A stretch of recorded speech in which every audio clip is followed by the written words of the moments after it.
What's up, everybody? This is episode 1 of a new series that I am trying out here on my channel called Dirt from the Dungeon. This is a simple series where we are simply going to discuss current goings on in the guitar industry, yeah, that's pretty much gonna be the basis of this.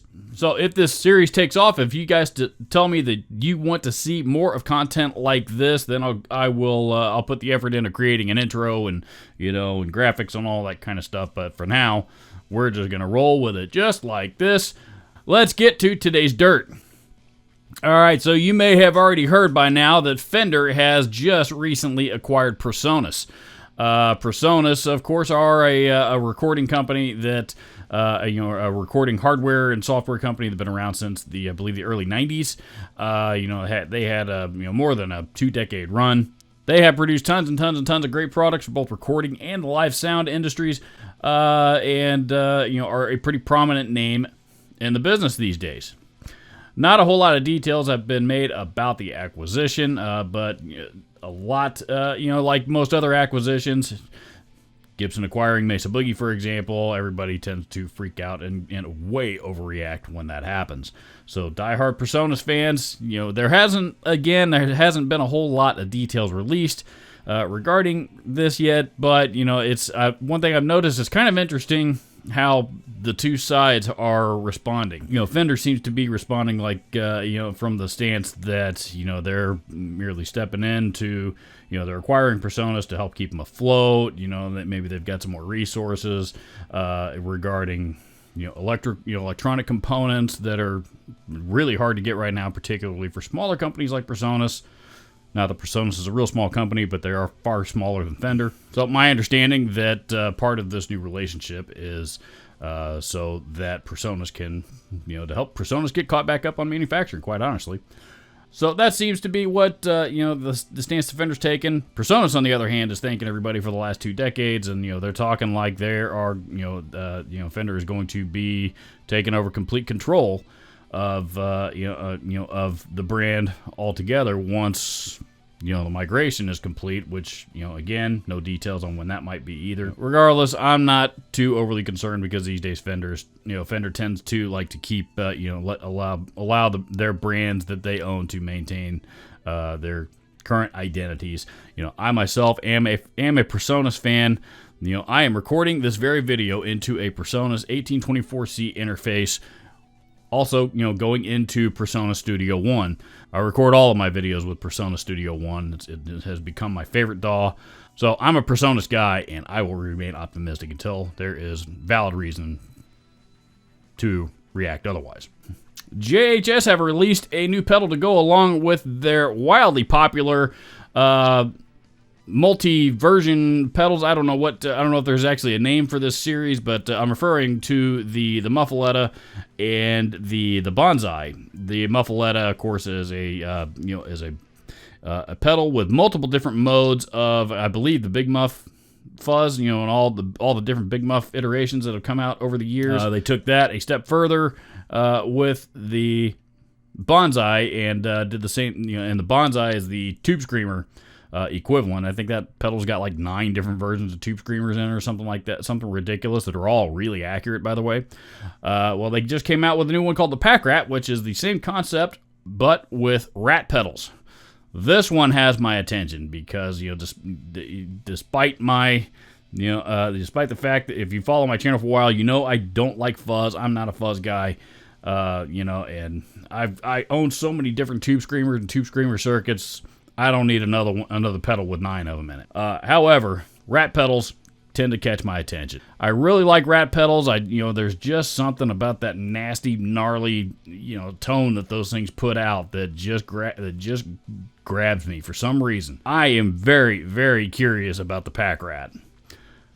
Mr. Josh Scott, if you happen to see this video, I would be more than happy to demo the Packrat here on this channel. I'm a little late to the party on this one, but the Schecter, the new versions of the Schecter Sun Valley Super Shredders are pretty awesome. I guess these were announced here just in the last, a few months back. But I have discovered that they are actually available. Guitar Center has them available on their website as we speak. I didn't even know that these existed because these are called the SVSS series, not the Sun Valley Super Shredder, which are what the older ones are referred to. So certain search engines don't populate both of them into the same search. So I'd never even seen these before because I've always searched for Sun Valley Super Shredders. The SVSS, most of the specs seem to be just about identical, except he's got these really cool like swirl finishes to them. There's a red rain, that they call rain finishes, REIGN. There's a red rain, which is my favorite. A blue rain and a green rain. The green rain, for some reason, is the only one that comes with a maple fretboard. The other two have ebony. I don't know, but I think the red one is my favorite, and is probably the one that I'm going to buy. And yes, I do intend to acquire one of these, one way or the other, because the Sun Valley Super Shredders are absolutely awesome guitars. Some of the best guitars for the money on the market. I think these things sell for $8.99 brand new. I'll link them up down in the description so that you can check them out below. You're going to love them. The now legendary Bill Finnegan has announced that the Klon KTRs, which are the current production model of the Klons, are going to be changing components due to the difficulty of getting certain electronic components these days. At least I assume that's the reason for it. So there is a lot of people that are suddenly really excited about being able to pre-order a brand new Klon KTR. By the way, I've got to respect Bill Finnegan for printing this message onto the side of the pedal, because he is absolutely right.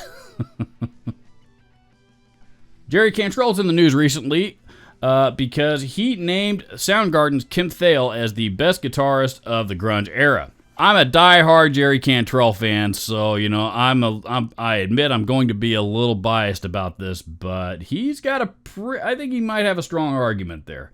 Kim Thale, especially, as much as I love Jerry Cantrell, as much as I love Soundgarden, for me, they never had that one album that was just one of the greatest albums ever that you listen to from front to back, nonstop.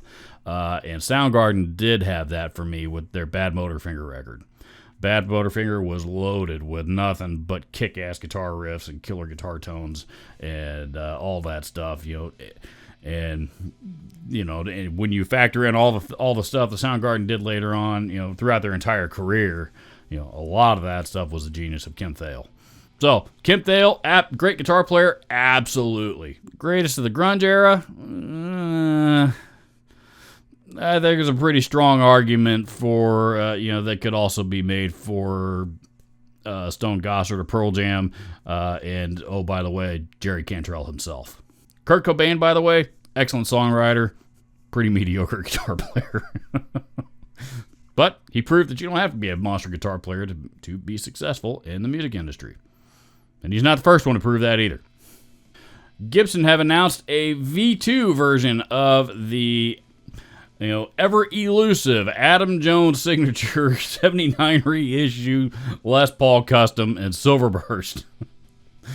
Oh boy, Adam Jones fanboys. Oh man, these dudes kill me. This guitar is going to sell for $10,000. The first ones that were released a year ago also sold for about that much and sold out via pre-order almost instantly. I never did hear if that batch that was on the way to Sweetwater that got hijacked was ever recovered, by the way. So, those pre-orders, I don't know if that includes those or not. Anyway, this one is supposed to sell for about the same price. And Adam Jones fanboys are going ballistic everywhere again. Hats off to Gibson, man. They're cashing in on it as much as they can. Think about it. All the diehard Adam Jones fans are all dudes that are about my age, and a lot of us got some money to spend now. Both Gibson and Adam Jones are cashing in on this opportunity quite a bit. Which I have no problems with. The guitar itself, what I understand, is going to be similar to the first run, meaning that it's I think the only differences that I read were the artwork on the back of the headstock is going to be a little bit different. It's not going to have as much relicking, aging done to it. The first run of these were aged in the Murphy lab, by the way. These are not going to, the new ones are not going to be Murphy aged. So you have those differences, and I read that they also decided to leave the Seymour Duncan logo on the distortion pickup that is in the bridge, and that's pretty much going to be about the only differences between the two. You know, price tag is even pretty similar, so we'll see what happens. By the way, I have also received word that they are planning on coming out with a production model of the Adam Jones Signature Les Paul Custom Silverburst. I don't think we're going to see anything from that until next year sometime, but my understanding is it's still a rumor at this point, so no factual reporting here or of any kind, just spreading rumors that it seems to be a strong possibility. So there we go. First episode of Dirt from the Dungeon is in the books. Do me a favor, leave me a comment down below. Let me know if you want to see more content like this and if I should continue on with this series or not. Also, subscribe down below if you have not already. Thank you so much for watching. We'll see you in the next video.